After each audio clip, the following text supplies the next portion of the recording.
We were talking about doing music, but No, I'm just because if you pick the wrong thing, YouTube will flag it.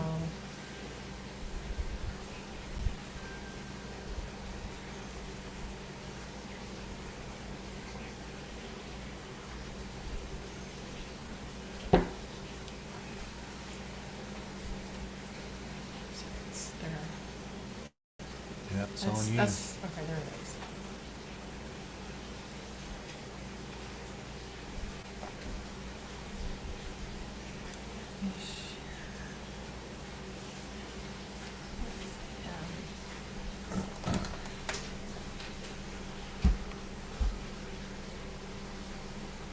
The last one was January. No, we missed February. Well, we just missed 1 month. Well, I think it seems like we missed more than that. We did It in was January. Yeah. I think we missed December. Or December? Yeah, we did. Or no, we did December. I think that's what we did. Oh. I can't remember. Okay. There's one on Facebook. Hey guys, it's Ides of March. We were on St. Patrick's Day 2 days Oh. after.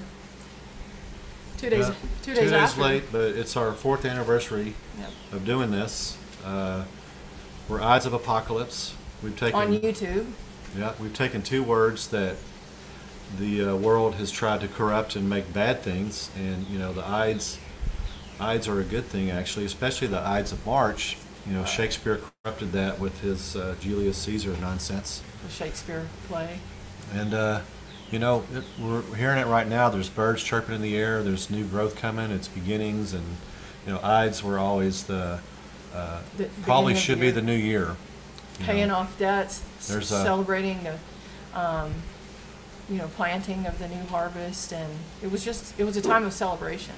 And then apocalypse, apocalypse, we've done some shows about that. Apocalypse is not zombies and mushroom clouds. Apocalypse is actually a good thing, and actually It means some great people revealings. believe, a revelation of something that is there that hasn't been known. Right. And the book of Revelation could have very well been called the book of apocalypse. Yeah. Because apocalypse is unveiling and seeing for the first time. It's Right. always been there, truth. And with this scope, it's called the Commanders. We're going to talk about some different generals and commanders throughout our history, and are they real? Are their stories real? And just I had the definition of history up, and I'll just put it up briefly again. And it's Wikipedia, but take it for what it is. I mean, history is the study and the documentation of the past. Events before the invention of writing systems are considered prehistory, and I love how people, like to describe things like this and put it in a certain category. Prehistory. History is an umbrella term comprising past events, as well as the memory, discovery, collection, organization, presentation, and in it, this is key, the interpretation of these events. And you can go back to Napoleon. Famously said, which a lot of people think it was Napoleon, it may not have been, but he said that history is a lie agreed upon. And so we're going to get into some commanders here, and Yvonne has to start off with a fictional commander, a general, that we've done some shows about Edgar Allan Poe. He had a story about this particular general, and I think this kind of touches on some of the stories we have of our past commanders. Past and current. Yes, definitely current. So Edgar Allan Poe had a short story called "The Man That Was Used Up," and this is one of his short stories that would be considered comedy satire, because as you guys have watched in the past our scopes on Edgar Allan Poe, he wrote more comedy and satire than he did horror. But anyway, "The Man That Was Used Up" is about a general, General John A.B.C. Smith, and it's about this reporter that's going, and he's looking for this general because he wants to interview him, and apparently this General John A.B.C. Smith has this really, think of like a Patton or what we thought was Mad Dog Mattis or somebody like that has this larger than life reputation, and he's Schwarzkopf Jr., Storm and Norman, they have these nicknames. Yeah. And so he's trying to nail down this general so that he can interview him, and he can't find him. And when he becomes suspicious that Smith has some deep secret that others refuse to describe him. And when he finally finds him, the general is in pieces, body parts in pieces, and he has to be pieced together before he can speak. That's why the title's called The Man That Was Used Up. He was used up in battle, but the story is all about how there's a mythos created around this general that it doesn't match who he really is. And it's our contention that the same thing happens with current generals, like what's the one I just mentioned? Mad Dog Mattis. Like when he was first being nominated for Trump's admin, and he had this reputation, and I can't remember all the propaganda stuff, but I fell for it. Totally hook, line. And there were memes about him and how awesome he was. And then come to find out, he's just a cuck. Right. And so that gets you to, you look at General Milley, and, who seems to be real concerned with understanding white rage or critical race theory or diversity in the military or pronouns. These generals, all now and all throughout history, they have a mythos surrounding them that is kind of the equivalent of the fake news about like everything else. You're watching everything now. We're watching history being rewritten live. And so the reason we wanted to do this on the generals is so that you could look at, when you're watching these generals that we have, you'll see them be speaking on TV. What Lou and I have found as we're researching for this scope is that so many of these people that obtain the title of general haven't even seen combat. Yeah, they haven't led men in combat. They haven't been in combat themselves. And we're going to go back to Ike here in a sec. General Eisenhower, that ended up being president in the 50s and into right before JFK. These guys, we can only surmise, but they probably weren't even respected by the men that they led. Right. Not too much. And they were staff men. They were politicians before they were, while they were generals and even colonels and they were ambitious men that cared only about their brands. Right. I kind of liken them to like the Sean Hannitys of Fox. All that matters is their brand and moving up in the world according to that brand. So, we can hit on. I have a problem with Eisenhower, and I used to love seeing that speech of the military-industrial complex, and what people forget, or people didn't know in the first place, and I didn't know till a couple of years ago, is in that great speech he did at the end of on his way out after JFK was elected. He warned us about the military-industrial complex, but the second half of that speech is about the technocratic. It was the scientific technocratic elite. Yeah, and that I think is the even more concerning part of it. But what my problem I have with Eisenhower is that, and we're going to go into this, is what was he doing in the years leading up, even before he was president? What was he doing to fight this? Right. He was president for 8 years, and he warns us on the way out the door, hey, you better look out for these, there's some bad actors out here. Right. Let's look out for this. But it turns out he sets up everything. He's worried about us not taking the Nazis seriously after World War II. He's worried about all this stuff. He's worried about military-industrial complex, worried about the science-technology complex. And what was he didn't warn us until days. Well, at the same time, this is the guy that was the first Allied Supreme Commander of Nato. Yeah, and what is Nato now? It's basically the military-industrial complex. Yeah, as president, while he's president, NASA's formed, and who's the first head of NASA? A Nazi. Yeah, and Werner von people Braun. forget about Werner von, didn't know in the first place. Right. Werner von Braun's brother, who was even worse than he was, killed, worked a bunch of slave labor I always to forget make that. I always forget about his brother. But we didn't know about it till about a year ago or so, about his brother. Right. So he's warning you about the military-industrial complex and the scientific-industrial elite when he's the first Supreme Allied Commander of basically a war machine. And then he also was, during his time, responsible for the Antarctic Treaty. Right. And before we go too much far into that, we got to remember he's worried about the Nazis. He was Supreme Allied Commander as we were mopping up Germany, and Operation Paperclip is where we get all the Nazis into the government, into the science and technology. And this is what we don't know enough about, is we know about the Nazi scientists for rocket technology and stuff. Right. What about the Nazi doctors and scientists that were Right. brought in? And Thousands. for those that don't know about Operation Paperclip, it was an operation after World War II ended where the CIA helped bring in Well, the OSS at the time. the OSS at the time, but to bring in these Nazis. They were just the elite, they were the intellectual, But they were the they were scientists, ga- doctors, engineers. And they were gathering these guys at the end, while the war was still happening. but These toward these the were end. not good guys. Like if you look at Werner von Braun and his Nazi past, he wasn't some benign Nazi that was, I guess could claim Yeah. was just following orders. He was not. He was a bad guy.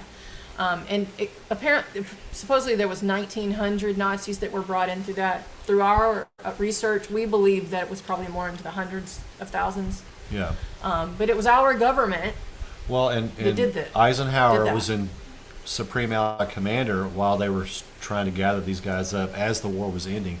They were in competition with the Soviets to gather up as much talent Talent. Right. as they could. And so we know about the rocket scientists and all that, that type of propulsion and all that.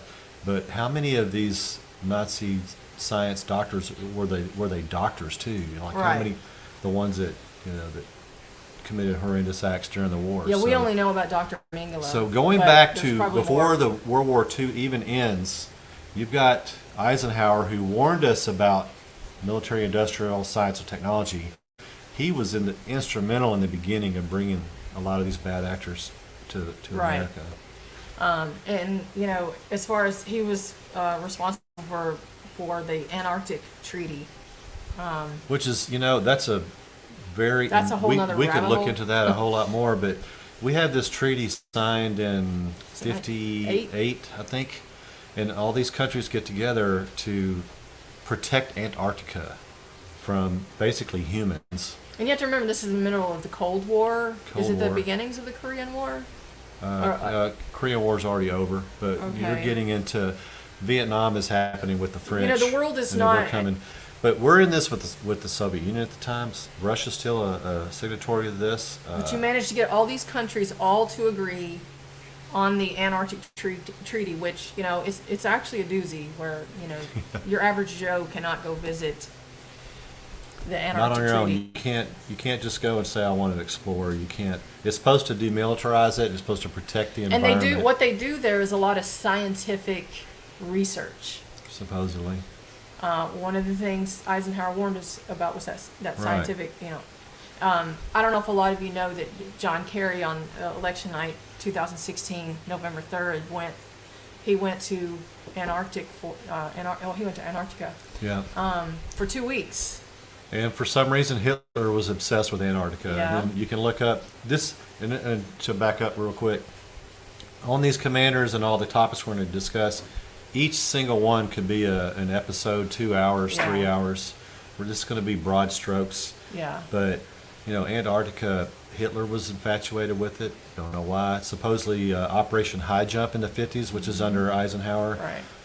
5,000 men, I think there's Navy. more there than just some ice shelves. We don't know why they were there. It was, Some seals and- supposedly a scientific expedition. Right. Not really. Right. Some people think it was to kick Hitler out of, or the remnants of the Nazi regime out of Antarctica. Yeah, I bet it you're all right. would. You're fine. That's the fun part about live streaming. Uh-huh. We can do whatever we want. We ain't no Hannity. Right.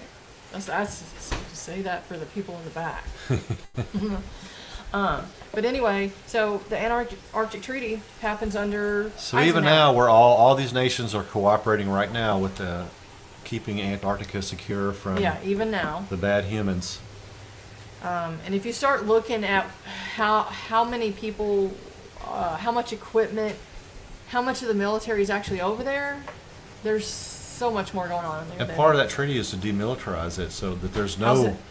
It's a place of peace and scientific It's the research. opposite. You know how this is upside down world where it's Yeah. the opposite of what they Inversion. say. It's the opposite of what they say. So Eisenhower, everybody's got, what do they call him? Ike. Ike. Is that just his nickname, Ike? Yeah. Eisenhower is one of those generals that he was appointed general when he had seen no combat before he had been Never appointed. led men in combat, and I wonder about this guy. I used to be a fan, or I Yeah. guess you call it a fan of his, but And he didn't want to be president, reluctant warrior. He said that, military men should not seek office and all But this then stuff. he became president And for then there 2 was this terms. whole campaign, draft Eisenhower Oh or yeah, something, Well, they also had "I like Ike." That was one of the Right. campaign slogans. So he was a reluctant warrior. One of his goals as president was to contain the spread of communism, which is interesting because McCarthy was going on at that time, and McCarthyism, which I think, as we know, I think McCarthy was right. I think McCarthy was more right than even he knew, but Eisenhower helped put a nail in that coffin of McCarthyism. So while he's going to contain the spread of communism, basically he shut down McCarthy. And as we know now, man, it just seems like the government's just riddled with commies now. And another that falls under nothing new under the sun is, Ike. I can't remember if it's before he ran for president or as he's running or while he's president. He had a plan for rebuilding the GOP. So Yeah. they're always We're wanting always to rebuild doing the GOP. same thing. And while that happens, the GOP becomes less and less American and more just, And it's the same. It's literally the same battle right now. Eisenhower could be like your George Bush's. Yeah. He was like your establishment wing. He considered himself a member, part of the, what do you call it? What did I tell you? It was the dynamic conservatism. I think that's what it was. Yeah. He considered himself a progressive conservative, which a progressive conservative was. It was all about the social issues, which it doesn't that differentiate a real conservative now between like an establishment rhino. And another point with Ike, because we got a couple more to cover, but his sign off on Operation Ajax, where we overthrew the Iranian government. Yeah. Now, this was a popularly elected. We're always talking about America's here to defend Right now- democracy throughout the U.S. Right. Throughout the world, I mean. And so what's funny is while Britain had a liberal government in the late 40s, early 50s, and America was under President Truman, a Democrat, they couldn't get the leaders of the two countries to sign off on taking out Mossadegh, who was the prime minister of Iran at the time, because he was trying to renegotiate what would become British Petroleum, because they were basically reaming Iran and taking all the money, all the gold, and he was like, I think he was trying to make it 50-50, and it was their freaking oil, it was their country, and they couldn't get these liberal, so-called liberal leaders in the two countries to sign off on overthrowing this guy. It didn't happen until Eisenhower became president of the U.S. and Churchill comes back for a short stint as prime minister of Great Britain.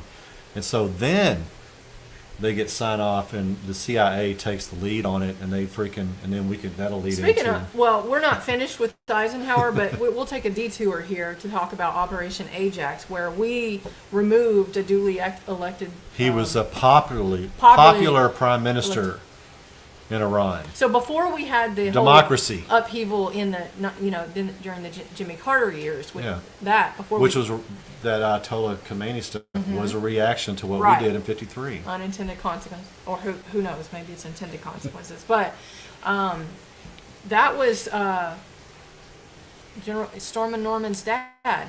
Yeah, we call him Stormin' Norman Sr. Now, Stormin' Norman's dad and Eisenhower, right? Right. Well, Eisenhower signed off on it. Stormin' Norman Sr., which that's not his name, but we took that from Junior. Yeah. Because of his great victory in Iraq in '92 or whatever it was. Right. But CIA foments a revolution in Iran. It starts going bad from the get-go. Right.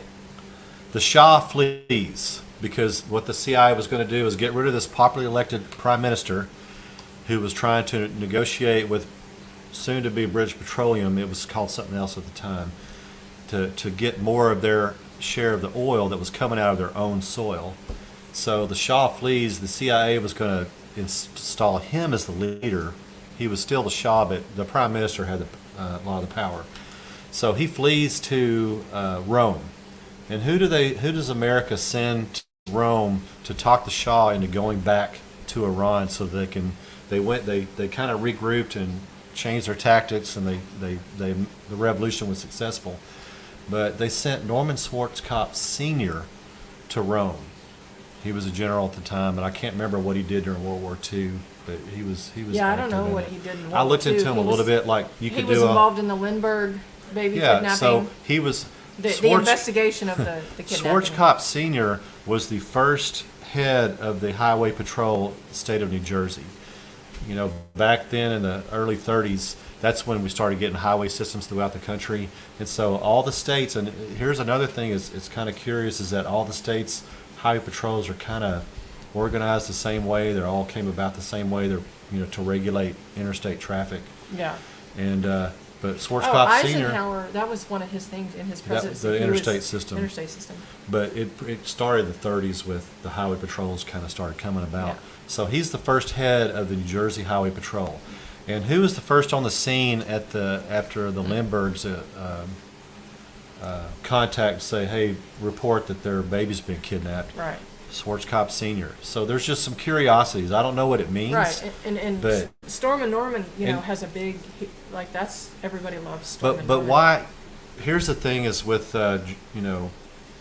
news and narratives and stuff that we hear today, what are the things that are not reported? So when they had these glowing reviews, what would you call it? Stories about Schwarzkopf, Storm and Norman leading up to the invasion, to kick Iraq out of Kuwait and stuff in '92.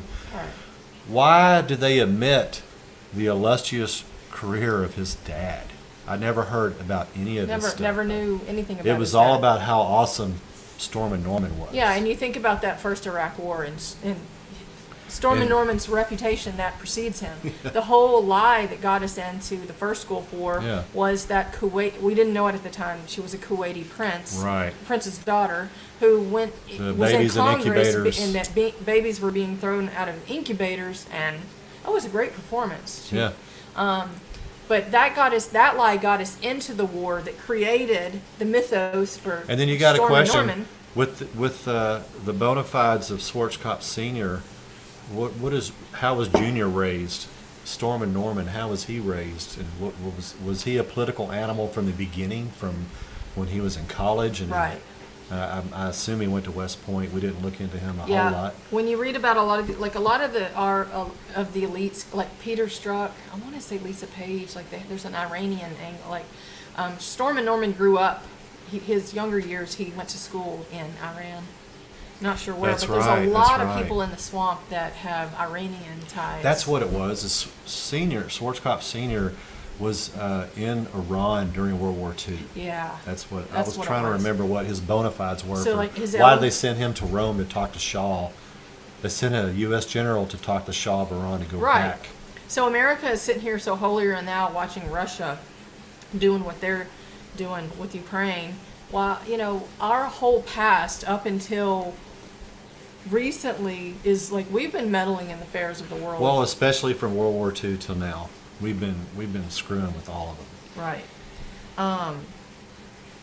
He was accepted to West Point in 1911. I know a lot of the generals seem to come from West Point, which West Point nowadays doesn't seem to be producing much worthy candidates. The caliber is not as high as it used to be. The standards have fallen for everything, but he was a member of the class the stars fell on.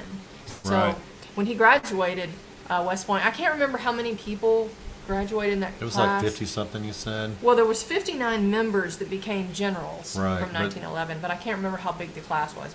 Maybe 100. It wasn't huge. And I'll always wonder about that. I should have gone and looked at all the other 58 to see where they ended up. That probably. But like I said before, this is an overview of a bunch of this, because each subject we talk about tonight could be a 2 or 3 hour show easily. And there's no point in falling down these rabbit holes, because the rabbit holes will just suck the energy out of. Mm-hmm. We just kind of. We like to just blow it open a little bit and just kind of hey, just Yeah, just so that I when don't you know. see these guys on TV, when you see General Milley, which General Milley's kind of blown up his own image, but when you see any of these other people and they introduce, oh, this is, Supreme Allied Commander of NATO, that Yeah. maybe you'll look beyond it, the mythos, and look and see how he got that title, because Eisenhower had never seen combat, but somehow he became a 5-star general. How does that happen? And there's only 5 of them. And the last one was Right. You can still obtain that rank. It's just not being given anymore. Well, you know what? Maybe they want a 5-star general, and that's why they want war, because that's the only time it's going to happen. Yeah. Camp David was named after Eisenhower. I don't know I know it was for his grandfather and his son. Not sure why. I know Jimmy Carter was going to close down Camp David to save money. Then when he went and visited it, and after he went and visited it, he was like, "No, I don't think I will." No, I'm going to sign a Mideast peace agreement here. That's what I'm going to do. Yeah. But on the eve of American entry into World War II, he had never held an active command above a battalion. But never in combat. Right. He was a staff guy all the way leading up to. He was chief of staff for other generals leading up to World War II. And from what I've read, he wasn't respected by the men. That's something. Oh, I'll bet Patton didn't respect him. Patton. That's a whole nother. His presidential cabinet was dubbed the Millionaires and a plumber, which I don't know who the plumber was, but. Oh, that was Watergate. And Wasn't there something about plumbing? oh, I didn't even think about I don't know that. about that. Before, so you have the presidential airplane that's Air Force One. Before Air Force One was Air Force One. This is a doozy. It was called Columbine. I just thought that was interesting. It has nothing to do with the generals. We don't know. We don't know what it means, but Yeah, but why? yeah. I just thought it was interesting. Operation Ajax, that was with the CIA and Dulles. What was it you were looking at? It was CIA. You said something about the CIA.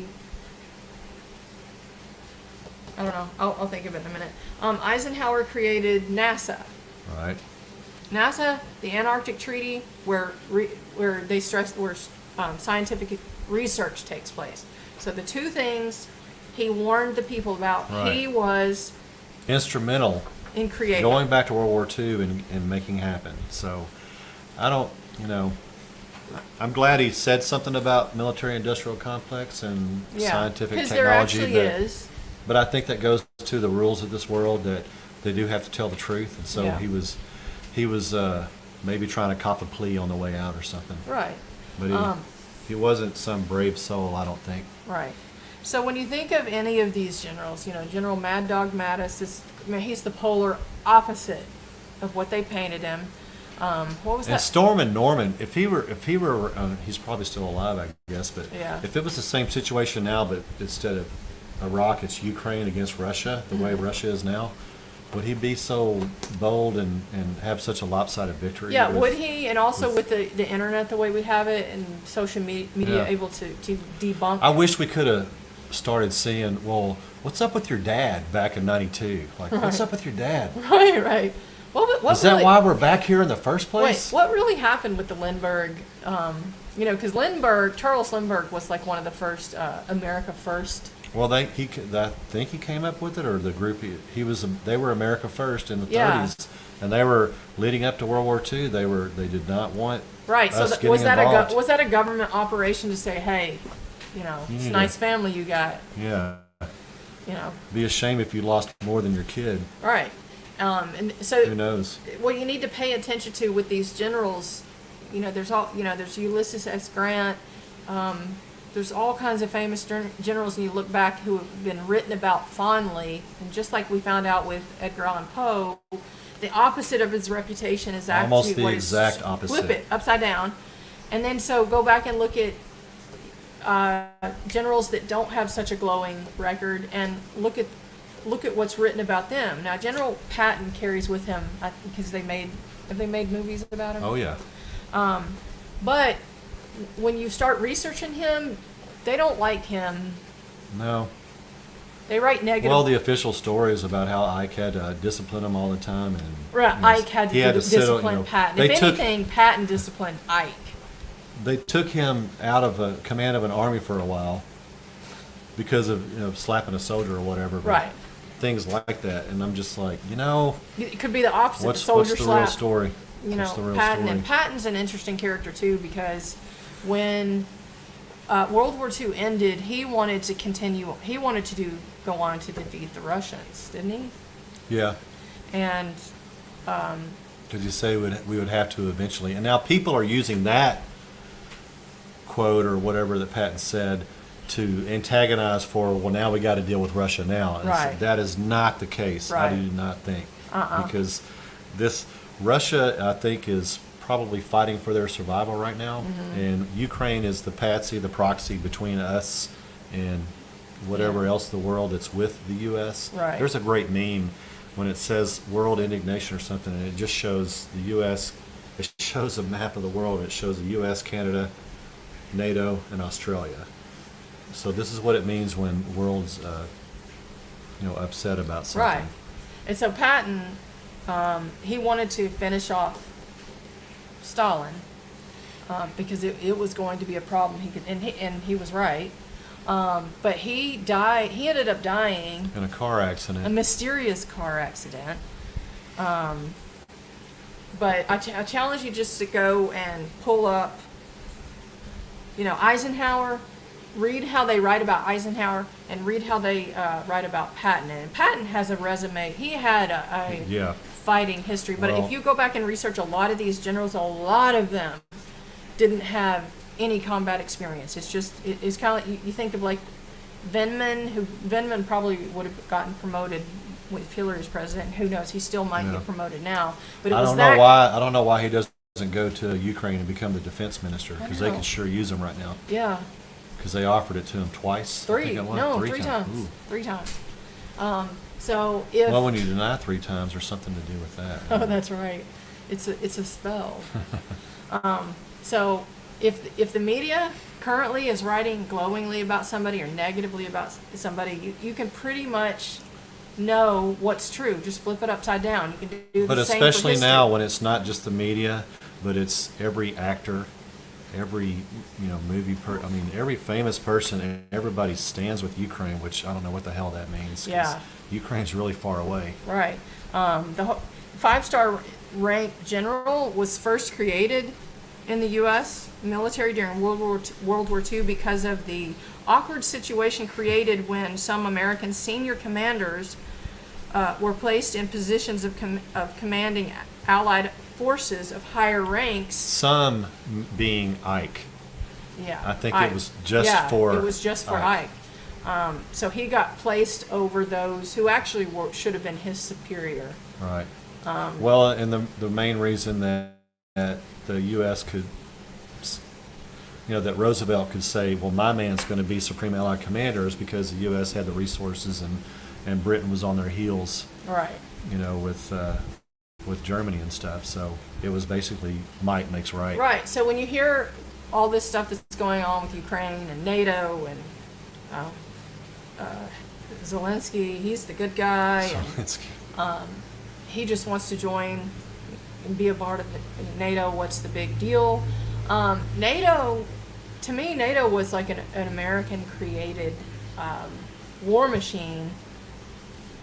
and it's steadily expanded. It's not it's supposed to be a defensive treaty, but it's Yeah, it's steadily- it was supposed to be about peace and not having another world war. Well, just that these democracies ally with each other and protect each other, and they've steadily encroached east, and the whole it's convoluted, and Yeah. but the main thing is I don't buy what I'm seeing on most of the. Right. The the same media. people that have been lying to you. I would advise people to check out voxday.net. That guy is in tune with the stuff, and he's smart. He knows what he's talking about, and I think he's got a great analysis on the Russia-Ukraine I stuff. do too. He's wearing it out. Voxday.net. But you can't trust anything that they're telling you, and we're not Putin apologists, and I'm not going to have like the Ukraine flag in my bio because the same people have been lying to you the last 2 years about COVID and the prior 4 years about Trump Russia are the same people that are trying to voice this narrative onto you now. Well, I don't. I've which never. did you talk about the Office of the War? Oh, that's going to come up. Yeah. I was going to touch on George Washington, and then we're going to go All right. OWI. But just to finish off on this part, I've never seen any flags for Somalia or Yemen. or There's a we got something going in Yugoslavia, Ethiopia? Croatia. Seems like there's Ethiopia's something got a in war going on. Ethiopia. I've never seen flags for Libya. So why aren't we Syria. outraged about them? So enough with the flags and the bios. Right. So I'm going to talk about George Washington just briefly. We did a stream on this last year. I can't remember when, but I got this from Owen Benjamin with the different flags, and so we'll start with the final flag of the East India Company from 1801 onward. It looks very familiar, Yeah. except for some Union Jack stuff in the top left corner. But then you look at the American flag that we flew, that our armies fought under George Washington before the Betsy Ross Right. flag, which can be a whole nother show, another rabbit hole. I know. So Betsy Ross came up with her flag, but I mean, look, I'll switch back and forth. It's just the blue and the red in the corner are switched a little bit, All right. and it's like I don't know if it's a St. Andrew's cross or something, and then you get the beginnings of the Confederate battle flag. I don't know, but it's just curious.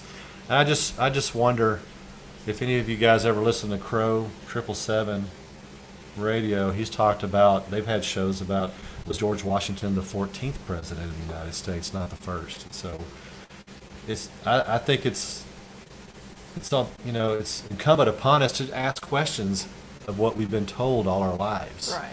I mean, if we're looking at apocalypse as what it is, it's a revelation of things, knowing things now that they've always been there. It's always been there. We just didn't know. Right. We've had a veil over our eyes for so long. And if you can't challenge the status quo or challenge the approved narrative that's going on, then because what truth doesn't need a defender. So no. if you What ask good a question of is something, the First Amendment, or what good, America, home of the Yeah. free, land of the brave, And I mean, me and Yvonne are big. I've got 40 copies of the Constitution in a box over here that I pass out sometimes.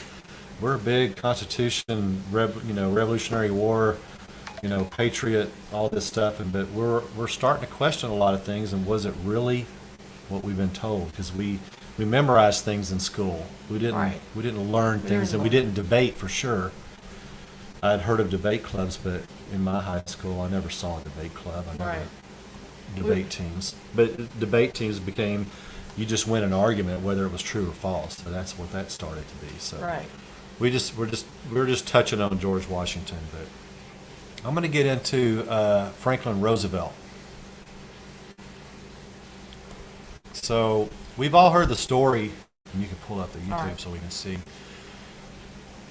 Leading up to World War II, America was isolationist. We didn't want to get involved. It's not our business. We were also burned after Woodrow Wilson kind of tricked us into World War I, and we fell along. So a lot of people are still alive that are going, no, not again, not this time.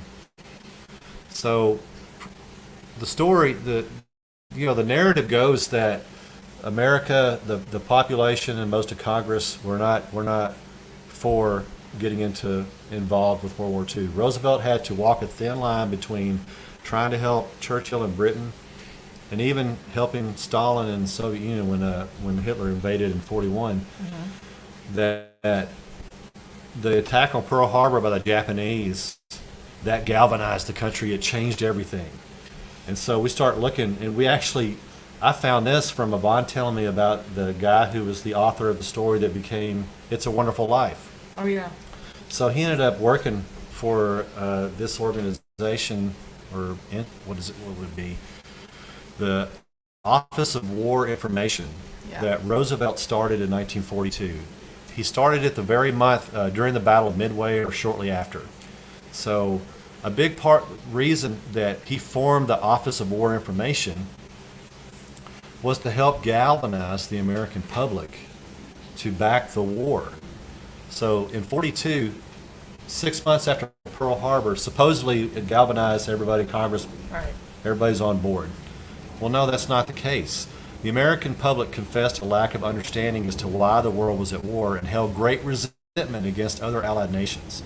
President Roosevelt established the OWI to both meet the demands for news and less confusion, as well as resolve American apathy towards the war.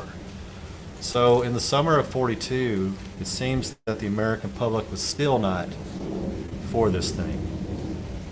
So this Office of War Information, it creates controversy because people are worried about propaganda for several reasons, and one of them being because of the way World War I came about and the propaganda during that. They were also worried about being compared to Joseph Goebbels in Nazi Germany. And then there's some other interesting things about this thing. The American public favored an isolationist or non-interventionist policy and were therefore hesitant to support a pro-war propaganda campaign targeting Americans. So nothing new under the sun. They've been doing it especially since World War II. I think World War II is a huge catalyst for all that we see today. Yeah. But in the wake of the attack of Pearl Harbor, the need for coordinated and properly disseminated wartime information from the military administration to the public outweighed the fears associated with American propaganda. So Roosevelt entrusted the OWI to a journalist and CBS newsman, Elmer Davis. So you're already getting the merging of news people and government people. Right. With the mission to take an active part in winning the war and in laying foundations for a better post-war world. So, and then they had operations divided between the domestic and overseas branches. The OWI Radio Bureau produced such series as This Is Our Enemy, which dealt with Germany, Japan, Italy. The radio producer, there's a part I wanted to get to. In 42, the OWI established the Voice of America, which we still have today. The programs that the OWI produced included those provided by the Labor Shortwave Bureau, whose material came from the American Federation of Labor and the Congress of Industrial Organizations, the AFL-CIO. So in conjunction with the War Relocation Authority, they produced documentary films related to the internment of Japanese Americans. Relocation Authority. That doesn't sound good. They wanted to educate the general public on the internment, and hear this, to counter the tide of anti-Japanese sentiment in the country. So do you think interning Japanese might have encouraged anti-Japanese? Oh my gosh, they're so evil. They also worked with camp newspapers to disseminate information to internees. Like, that's a nice word for being taken from your home and putting into... What? So I'm going to get to that. Okay. So 42, 43, they boasted 2 photographic units whose photographers documented the country's mobilization during the early years of the war, concentrating on such topics as aircraft factories and women in the workforce. That was a huge deal back then. Nice. So they produced a series of 267 newsreels and shown overseas anti-U.S. audiences. Oh, and they like to direct you to Google lists. Well, the Bureau of Motion Pictures. This is where it gets even more interesting. So the OWI Bureau of Motion Pictures worked with the Hollywood movie studios to produce films that advanced American war aims. The easiest way to inject, this is Elmer Davis, the guy that was head of the OWI from CBS. The easiest way to inject a propaganda idea into most people's minds is to let it go through the medium of an entertainment picture when they do not realize that they are being propagandized. Successful films depicted the Allied armed forces as valiant freedom fighters and advocated for civilian participation, such as conserving fuel or donating food to troops. And what I would add in here is, while Roosevelt and the administration was asking Americans to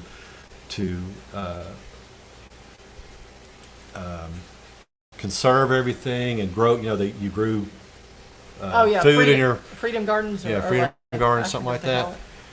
We were sending the good stuff to the Soviet Union the whole time. While and during this also, when we were, especially over the Pacific Ocean to the eastern end of the Soviet Union, our ships, merchant ships that were supplying war material to the Soviet Union, were never molested by the Japanese. Now, the Japanese were at war with us. They were not at war with the Soviet Union. But it seems like if they knew that we were supplying Soviet Union, it was hands off. Right. Because we had to go north of Japan to those Well, ports. Administrators realized So the best then, way to reach. the best way to reach American audiences was to present war films in conjunction with feature films.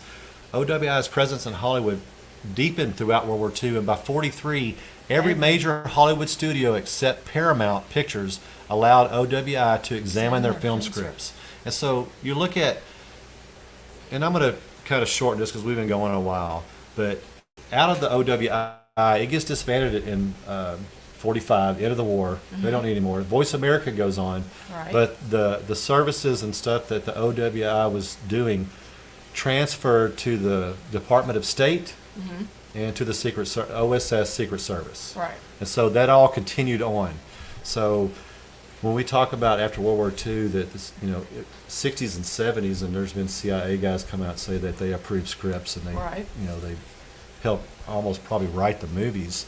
It goes back to the 42, 43 during World War II. Sounds like we had our own Lenny Riefenstahl. Yeah, we had several of them. And there's a bunch more, but I would encourage you guys to look at Oh, and basically the Office of War Information ended in what, 1945? 45. I was just saying that. So- but it turned into the State Department / CIA. Yeah, So it's still around. it's the same thing. That's why I think Mockingbird Media, why you will have at CNN, you'll have John Brennan, James Clapper, Yeah. Pete Strzok. It's the same thing. They've got all these CIA agents working in broadcast news. Oh yeah, and so one American Observer, which they don't say who the American Observer is, at the onset of World War II, the American public was in the dark regarding wartime information. This guy says, we don't know who it is, it all seemed to boil down to three bitter complaints. First, there was too much information. Second, there wasn't enough information. And third, that in any event, it was confusing and inconsistent. So basically, we've been divorced from who we really are as humans, and not just the U.S., but across the world. So we don't have our own discernment. We have to depend on a government agency need one- to disseminate the information the way it needs to, just kind of like it is now, where, I think the Australian Prime Minister said, or New Zealand, she said, you need to listen to us. You don't need to listen to these other. Well, during America COVID. is in the process of, they're talking about, why so many people wouldn't go get the COVID vaccine and why people are not supporting Ukraine. They're blaming it on misinformation and disinformation and not being able to get the news from a trusted, Yeah. accredited news source. We've kind of got the same struggle going on all over the world where they're trying to. They want that narrative machine coming from them, and that's not going to happen. But They may end up shutting other people You down. get into the whole specialization of things and people. Oh, I've got to. What do you? You give your discernment or your thinking to somebody else because they're an expert or something. So you need to. Kathy mentions Rosie Riveter. Oh yeah, that was Rosie Riveter. all the That posters. was the propaganda. It was for the women, to get the women galvanized behind that.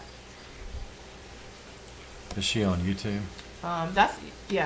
She says, why not Paramount? I don't know why not Paramount. And I started looking at that, and then I got distracted, so I didn't find out completely. Right. I can post that link. There's no telling. I don't know.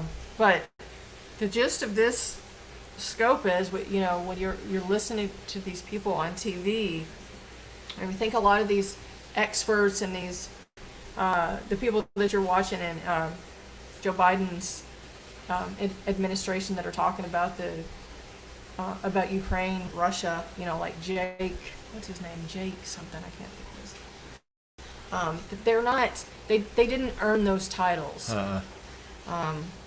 They have a full resume. That full resume is basically it's a fraud. And the people that don't deserve it get boosted and bumped up to the top, and they're the mouthpieces. They're the liars. for what's going on. And so as we're watching them rewrite history live, Oh, there she is. you can kind of differentiate through history, all these people that you've grown to love, and then people that you think you hate. It might not be what you think it is.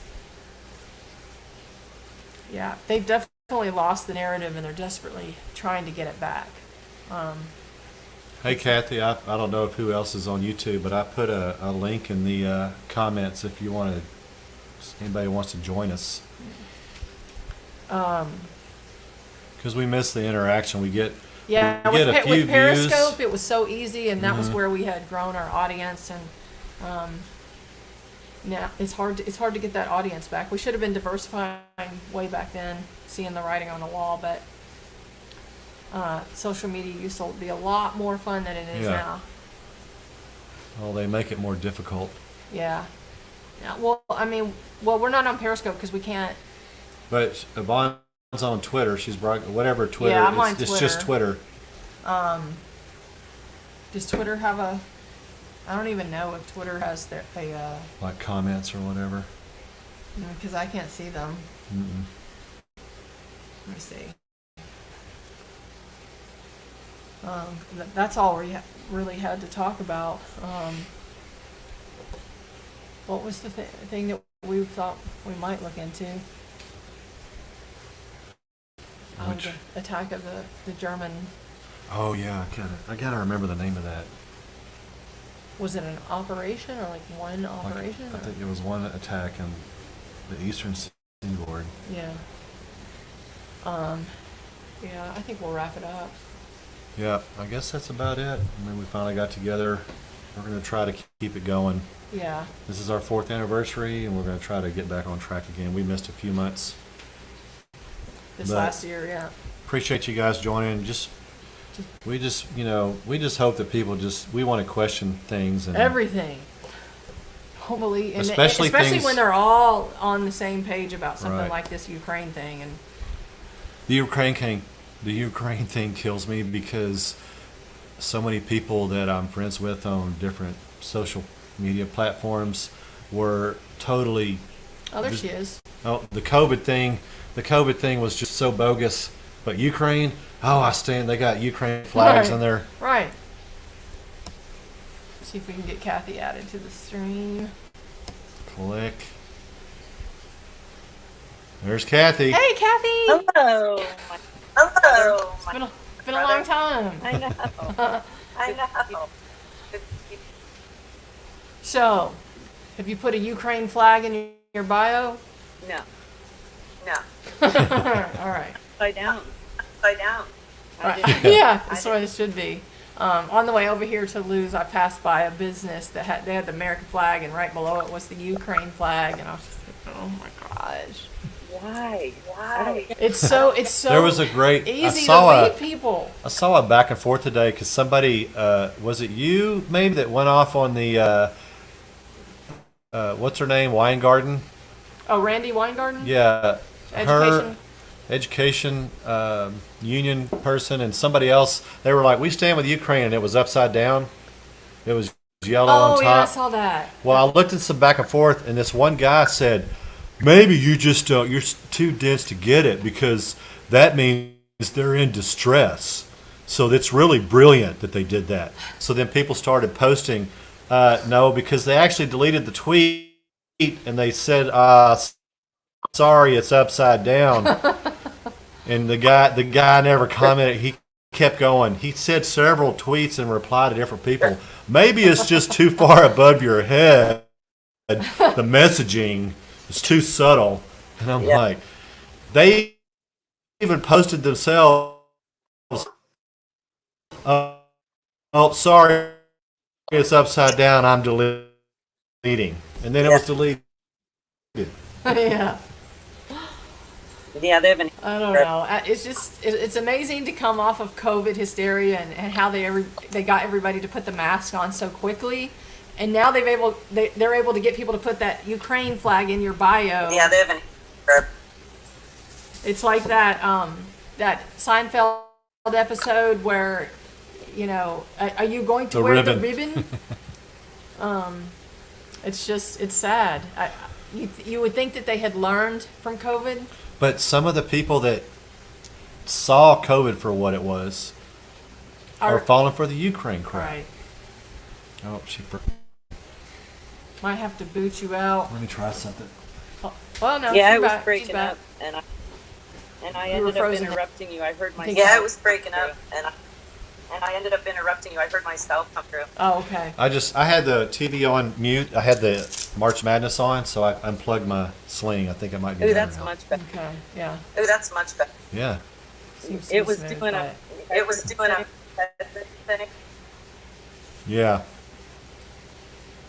Yeah.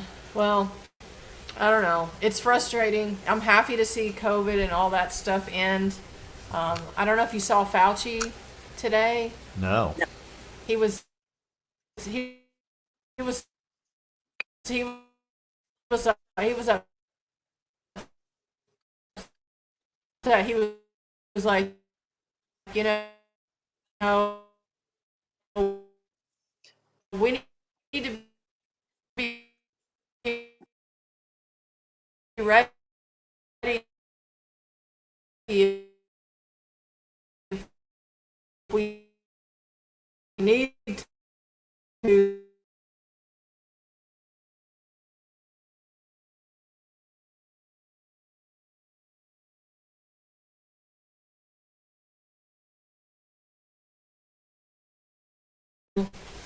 Well,